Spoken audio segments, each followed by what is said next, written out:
Madame, Messieurs, bonsoir et merci de votre fidélité à la grande messe de l'actualité sur MTV+. Voici les titres à la une ce soir. En Côte d'Ivoire, la Coupe d'Afrique des Nations renforce déjà la politique sportive et celle du football en particulier. Les élèves ivoiriens sont initiés à la pratique du football, mais au niveau professionnel. Le chapitre Afrique de cette édition nous conduira en Sierra Leone où le gouvernement vient de lancer un nouveau plan de développement qui va courir sur la période 2024-2030. On en parle dans ce journal. Et puis, ailleurs dans le monde, Ursula von der Leyen promet des ressources et des mesures pour répondre aux préoccupations des agriculteurs européens qui viennent d'observer plusieurs jours de grève. Bienvenue à tous, c'est un réel plaisir de vous retrouver le temps de cette édition sur MTV+. Je vous lisais en titre, les effets de la Coupe d'Afrique des Nations sont déjà en perspective pour la jeunesse ivoirienne. Un partenariat alliant la Confédération africaine de football et l'UNESCO porte sur la formation des élèves à la pratique du football au niveau professionnel. On en sait plus dans ce reportage. Former les prochaines générations à la pratique du football professionnel. À l'occasion de la CAN 2023, la Confédération africaine de football, CAF, en partenariat avec l'UNESCO au travers du programme Kick and Learn, ont permis à des jeunes élèves du lycée classique d'Abidjan de recevoir un entraînement professionnel de football avec des experts en présence de plusieurs légendes africaines à l'instar de l'Ivoirien Salomon Kalou et le Nigérian Daniel Amokachi. Ce sont des messages qui tournent autour des valeurs universelles, des valeurs universelles qui tournent autour du respect, de l'inclusion et aussi de la collaboration.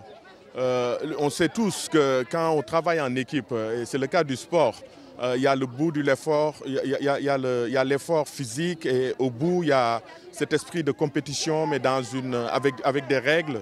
Le respect mutuel. Et donc, c'est toutes ces valeurs-là que nous essayons d'extirper et de mettre dans le système éducatif et donner ça aux élèves dans le cursus au niveau de l'éducation.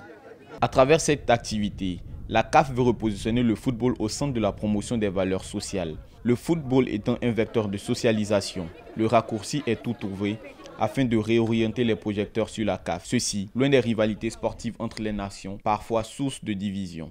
L'éducation va avec le sport. C'est sûr que moi-même qui suis passé par un centre de formation, on alternait entre l'éducation et le sport. Et je pense que pour avoir une grande carrière, pour avoir une carrière au haut niveau, il faut avoir une éducation avec. Parce que ton talent peut t'envoyer à un niveau, mais l'éducation t'envoie très loin dans ta vie. Les légendes présentes, notamment Daniel Amokachi et Salomon Kalou, ont entretenu les jeunes du lycée autour du ballon rond sur la pelouse. Les élèves ont aussi été sensibilisés sur la nécessité d'une loyauté morale dans la pratique du football. D'après des estimations de la Banque mondiale, la population tanzanienne va s'accroître d'ici fin 2024 de plus de 2 103 000 personnes, 985. Le gouvernement tanzanien anticipe déjà sur la difficulté liée à l'électricité. Une nouvelle centrale hydroélectrique a été mise en service. Elle permettra à la population d'être fournie en énergie suffisante. Les détails tout de suite dans ce reportage. Le mastodonte approuvé en 2018 sur la rivière Rufiji, dans l'est de la Tanzanie, livrera bientôt ses premiers mégawatts. En effet, la centrale hydroélectrique Julius Nyerere, d'une capacité installée de 2115 MW, devrait commencer à produire 5900 gigawatts d'électricité par an à partir de 2024, selon les prévisions de la Tanzania Electric Supply Company TANESCO, qui procède à des tests de mise en service depuis le 28 janvier 2024. Sur la période 2022-2023, des problèmes d'entretien et de pénurie d'eau induites par le changement climatique ont provoqué une pénurie d'électricité de 400 MW en Tanzanie, déclenchant un rationnement de l'électricité dans ce pays d'Afrique de l'Est, dont la capacité installée est de plus de 1900 MW. Nous demandons aux Tanzaniens d'être patients. Notre espoir d'éliminer les difficultés réside dans le barrage électrique Julius Nyerere et nous sommes convaincus que nous l'achèverons très bientôt. Comme de nombreux pays d'Afrique subsaharienne, la Tanzanie est confrontée à un important déficit d'infrastructures. Par exemple, environ 2 tiers de la population n'a pas accès à l'électricité et bien que 80% de la population vive dans les zones rurales, seulement 24,5% de la population rurale a accès à l'électricité contre 73% dans les zones urbaines. 2 tiers de l'électricité de la Tanzanie sont produits à partir du gaz naturel et environ 30% à partir de l'hydroélectricité. Le projet de centrale hydroélectrique Julius Nyerere est l'un des projets de développement les plus ambitieux de notre continent. Il contribuera efficacement au développement de la Tanzanie et aura un impact considérable sur les moyens de subsistance de nos frères et sœurs tanzaniens. Une fois achevé, le barrage hydroélectrique Julius Nyerere deviendra le 4e plus grand d'Afrique, le 9e plus grand au monde et la plus grande centrale électrique d'Afrique de l'Est. Avec ce projet soutenu par le gouvernement égyptien, la Tanzanie prévoit d'augmenter la capacité de production nationale d'électricité à 10 000 MW en 2025. Restons dans cette dynamique de prévention positive en partant tout de suite en Sierra Leone où le gouvernement vient de lancer un nouveau plan de développement qui va courir sur la période 2024-2030. Les détails dans ce résumé.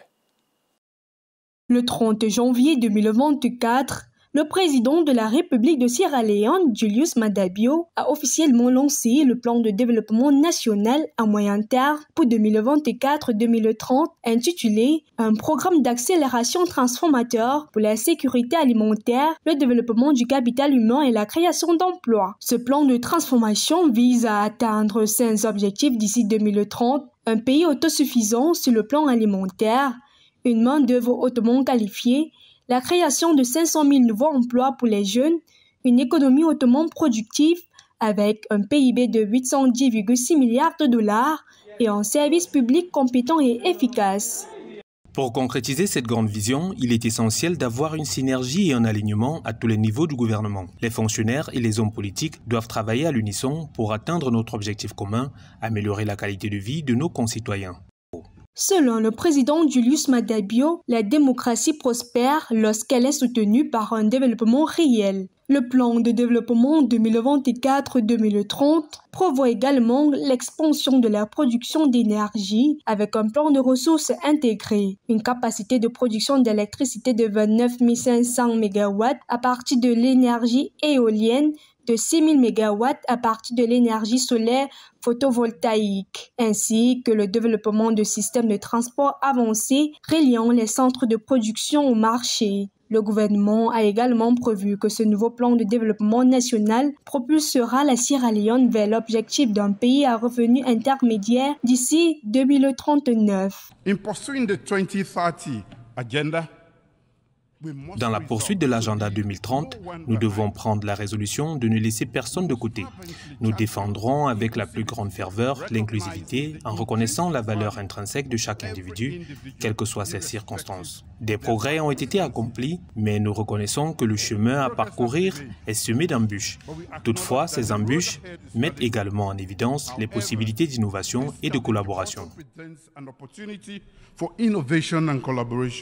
La Sierra Leone a connu d'énormes améliorations par rapport au plan de développement précédent, comme en témoignant les progrès significatifs réalisés dans le cadre du programme d'éducation scolaire gratuite et de qualité, avec plus de 8 000 nouveaux apprenants introduits. Le plan de développement national à moyen terme du pays pour 2024-2030 s'appuie sur des cadres régionaux et mondiaux, notamment la vision 2050 de la CEDEAO, l'agenda 2063 de l'Union africaine et les objectifs de développement durable 2030 des Nations Unies, incarnant une vision réaliste et globale pour la nation. On change complètement de sujet en parlant de santé dans cette édition en direction de la frontière entre l'Angola et la Namibie. Les gouvernants des deux pays se battent de façon collégiale pour éliminer de façon définitive la pandémie de choléra. Les détails tout de suite dans ce reportage. En Angola, un plan stratégique pour empêcher la circulation de l'épidémie de choléra dans le périmètre frontalier Angola-Namibie par les autorités angolaises. Il s'agit plus précisément d'établir des mesures visant à renforcer la surveillance épidémiologique pour empêcher la circulation du dit virus dans les postes frontaliers. Le ministre angolais des Affaires étrangères, Tete Antonio, a dans ce cadre appelé lundi 29 janvier les pays membres de la communauté de développement d'Afrique australe à coordonner leurs efforts pour prévenir et contrôler la propagation du choléra. Since early 2023, En début 2023 jusqu'à ce début 2024, 8 pays membres de la SADC ont combattu et combattent toujours contre le choléra. Nous avons d'ailleurs noté près de 140 000 cas et près de 1300 décès. Nous parlons notamment de la RD Congo, les Swatini, le Malawi, le Mozambique, l'Afrique du Sud, la Tanzanie, la Zambie et le Zimbabwe. Et depuis les fins d'année 2023, la Zambie et le Zimbabwe expérimentent une augmentation exponentielle des cas de choléra avec des répartitions géographiques.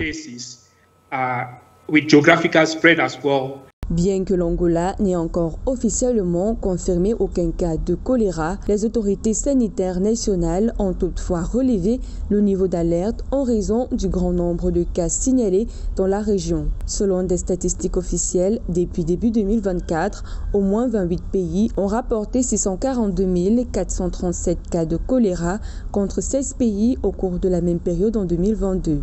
Les flambées dans de nombreux pays d'Afrique australe, dont le Malawi, avec un total de 58 982 cas et de 1768 décès en 2023, et le Mozambique détenant un total de 33 862 cas et 144 décès en 2023, inquiètent les autorités angolaises et celles de la SADC. Le choléra est une maladie due à l'ingestion de la nourriture ou de l'eau contaminée. Les différentes autorités, gouvernements et parties prenantes doivent alors fournir un investissement à long terme au service de la distribution d'eau et plus précisément dans les communautés moins développées.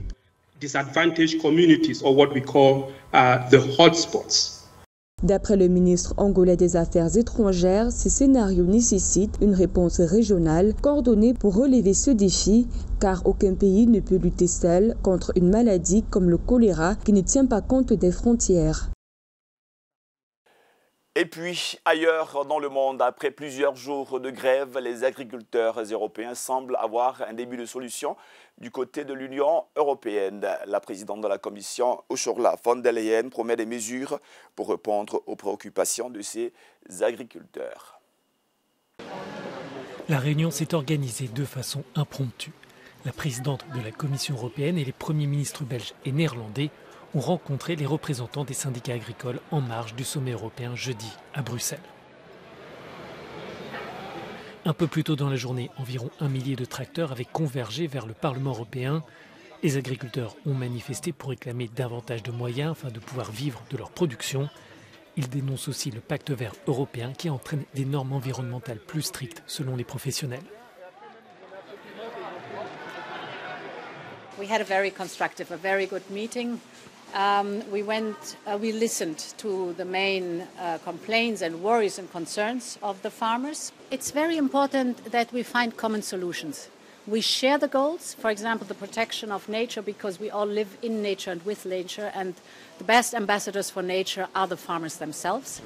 Les agriculteurs dénoncent la charge administrative liée à la politique agricole commune et au pacte vert. Ils insistent aussi sur la chute des prix du blé et des céréales. Le Premier ministre belge, dont le pays assure la présidence semestrielle du Conseil de l'Union, assure vouloir faire de l'agriculture une question prioritaire. What we see is they want to be a partner in the climate transition. They've done a lot of efforts up to now, but obviously they're confronted with what you could call a lasagna of measures that all come at the same time. Les traités de libre-échange sont aussi au centre des préoccupations du monde agricole européen. Les professionnels dénoncent l'accord commercial avec le Mercosur qui facilitera les importations de biens produits avec des normes plus souples. Et voici qui met un terme à cette édition. Merci à toute l'équipe réunie ce soir autour de l'immense Georges Tano. Il me reste à vous souhaiter de passer une excellente soirée de programme sur MTV+. Vous le savez, c'est la télé qui transforme.